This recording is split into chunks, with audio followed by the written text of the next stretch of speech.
Benvenuti. La corruzione non si scorda, è esattamente questo il titolo e l'affascinante interrogativo al centro dell'analisi di oggi. Un vero e proprio viaggio tra storia, psicologia economica e politica. Ci si immerge in uno studio scientifico dettagliatissimo per capire, insomma, come un singolo evento istituzionale traumatico possa alterare e in modo permanente il comportamento elettorale di un'intera generazione. Iniziamo. C'è una ragione per la mancanza di fiducia nel governo: la corruzione. Parole inequivocabili pronunciate nel 2018 da Christine Lagarde, presidente della Banca Centrale Europea, e ci lanciano dritti nel cuore dell'enigma moderno che stiamo vivendo. In tutto il mondo occidentale la fiducia nelle istituzioni precipita, mentre i movimenti populisti guadagnano terreno. Ebbene, la ricerca economica suggerisce che la percezione di una corruzione sistemica sia la vera chiave di volta, capace di innescare effetti a catena che durano per decenni. Per capire bene questo meccanismo occorre fare un bel salto indietro nel tempo, precisamente all'Italia dei primi anni 90, un periodo che definire un terremoto politico è poco. Nel 1992 inizia la maxi inchiesta Mani Pulite, uno shock di proporzioni epiche. Basti pensare che ben il 23% dei parlamentari italiani finì sotto accusa per corruzione, un collasso totale del sistema, che ha portato direttamente alle elezioni nazionali senza precedenti del 1994. E l'impatto mediatico? Qualcosa di mai visto. I dati estratti dallo studio mostrano un'esplosione assoluta.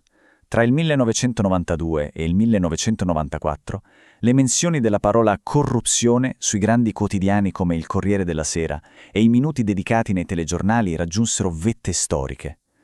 La cosa incredibile è che l'argomento corruzione superò persino il calcio, che in Italia è da sempre il tema reindiscusso. Insomma, una saturazione mediatica totale per chiunque vivesse in quegli anni. Ora, passando alla lente scientifica di questo studio, entra in gioco un concetto chiave: l'ipotesi dell'età sensibile. Si tratta di una teoria psicologica molto affascinante, la quale sostiene che i giovani adulti vengono colpiti in modo molto più profondo dai grandi shock sociali rispetto alle persone più anziane. Il motivo? Molto semplice: la loro visione del mondo, le loro credenze si stanno ancora formando, e una volta modellate in quella fase tendono a cristallizzarsi per il resto della vita. È come argilla che si indurisce. A questa ipotesi se ne unisce subito un'altra, fondamentale: l'ipotesi dell'elettore alla prima esperienza. In ambito politologico è assodato che i diciottenni e i diciannovenni, quando vengono chiamati alle urne per la primissima volta, subiscano un enorme shock informativo. L'atto stesso di votare è una novità assoluta. Quindi il loro livello di attenzione verso le campagne elettorali e le notizie politiche è semplicemente ai massimi storici. Ed ecco che la ricerca fa incrociare queste due teorie per individuare con precisione chirurgica un gruppo ben preciso: gli italiani nati nel 1975 e nel 1976. Questa è la generazione, la coorte di riferimento al centro dell'intero studio. Sono esattamente i giovani che hanno depositato la primissima scheda elettorale nelle infuocate elezioni del 1994. Praticamente una tempesta perfetta, una generazione giovanissima, psicologicamente molto malleabile, esposta alla più grande crisi istituzionale della storia repubblicana proprio nel giorno del suo esordio democratico. Ma la domanda è: questo trauma è poi svanito nel tempo? I ricercatori hanno analizzato i dati dell'OCSE raccolti 25 anni dopo, nel 2017, per scoprirlo.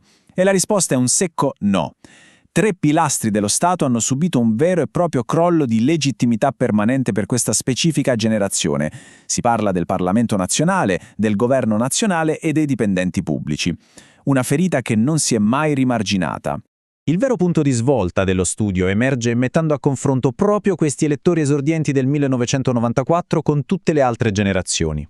I dati statistici descrivono clinicamente uno spostamento negativo, cronico, nella fiducia istituzionale per questo specifico gruppo trattato. Attenzione, non è la classica disillusione che arriva con l'età. No, è un deficit di fiducia anomalo, riscontrato soltanto in chi ha affrontato il battesimo del voto schiacciato dal peso di quello scandalo epocale. I numeri confermano tutto in modo impressionante. Si registra una caduta della fiducia tra il 14 e il 29% in meno, misurata in deviazioni standard, per quelle specifiche istituzioni.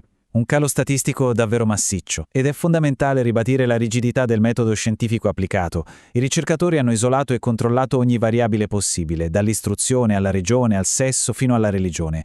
Si tratta di evidenze empiriche solidissime su una sfiducia che resiste intatta a un quarto di secolo di distanza. Lo studio però non si ferma alle sole opinioni o ai sondaggi, fa un salto ulteriore e decisivo, chiedendosi come si traduce questa cronica mancanza di fede nel segreto dell'urna decenni dopo. Ebbene, si è osservato un tangibile e persistente spostamento verso il voto populista durante le elezioni nazionali del 2018. Il cinismo verso l'establishment e i partiti moderati, nato e incubato negli anni 90, ha trovato a distanza di anni un potentissimo e concreto sbuco elettorale. Più precisamente, si parla di una probabilità superiore dell'11% che questa precisa generazione abbia votato per piattaforme antisistema nel 2018.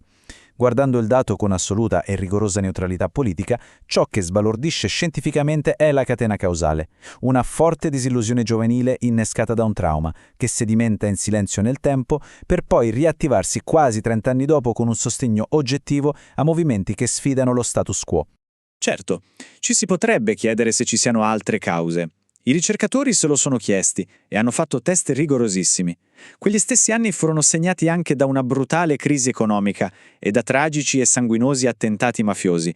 Eppure, incrociando i dati regionali, è emerso in modo cristallino che né il crollo dell'economia locale, né la vicinanza geografica a quelle stragi hanno prodotto uno scostamento politico a lungo termine di tale entità. La causa prima, unica e dominante di questa cicatrice generazionale rimane senza dubbio lo scandalo della corruzione. Tutto questo ci porta verso una chiusura che è una vera e propria sfida intellettuale. Se è scientificamente provato che un singolo, enorme trauma storico legato alla corruzione è in grado di riscrivere letteralmente il DNA politico di un'intera generazione per i successivi 30 anni, in che modo le crisi sismiche di oggi andranno a plasmare gli elettori di domani? È evidente che le scosse istituzionali del presente avranno un'eco lunghissima.